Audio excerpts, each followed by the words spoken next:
Going Green, Saving Green segment. We're talking about ways Middle Georgia's largest employer is improving air quality. In representing Robins Air Force Base is the Chief of the Environmental Division, Becky McCoy. Thanks for joining us, Becky. Hi, Good to see you. Now, the base is a large industrial complex, so it's no secret it generates air emissions. So what is the base doing to kind of control this?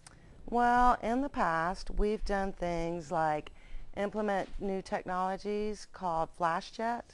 Basically, this is a pulsating xenon lamp that's used to depaint F-15 radomes.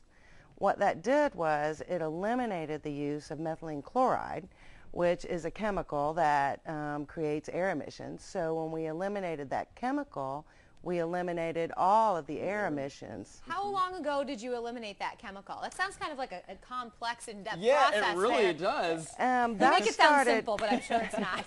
It was, and it started over 10 years ago, and it's been a very successful project for us. Just recently, we built a new hangar that can accommodate any size aircraft, including a C-5 Galaxy, which is the largest aircraft in the fleet. And that it's a paint and depaint hangar, but for the depaint portion, when we strip the paint off an aircraft, we're using plastic media blast instead of any chemicals. So we've seen really large air emissions reductions from that process. How long have you had this new hangar built that can do these functions? It just started in the last couple of years. Wow, that's pretty neat. I think we just started full up depaint in this past year, maybe last year. Now, what is the base doing right now to control air quality?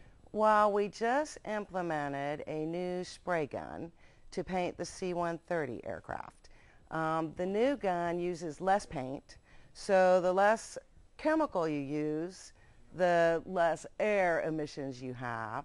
And we use less paint because it has a higher paint transfer efficiency, so it takes less paint to actually cover the plane, and you have less overspray. You know, that's really interesting because I'm trying to think to myself, like, we can kind of apply some of those concepts as well that you're talking about, like using the less paint to help out the environment. I wonder if we can do that at home as well, you know what I mean? I don't know, maybe on a more simple level, but I do know one thing that you're doing at the base. You mentioned the Carpool Program. That's something anybody can do, right? So how is that kind of caught on? Yes, we partnered with the Clean Air Campaign to manage a Carpool Program, and right now we have over 2,000 people signed up and logging trips. Now, does it cost a lot of money to implement these kind of technologies at the base in order to control air emissions and such? Yeah, there is a cost associated with implementing any new technology, but the way the process works is that we do a cost analysis up front for all of our initiatives, and if we don't get a 5-year payback, then we typically don't implement.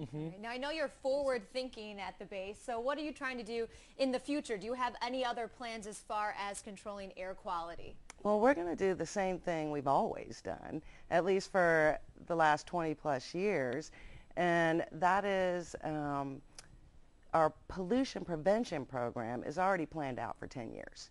So our engineers are going to continue to research and evaluate new technologies and implement the ones that make sense. I really like that idea, like you were saying, of forward thinking, kind of planning ahead what you can do not only now but in the future to help you reduce those air emission qualities and all. So. Absolutely. Becky, thank you so much for joining us. We appreciate it. Thank you.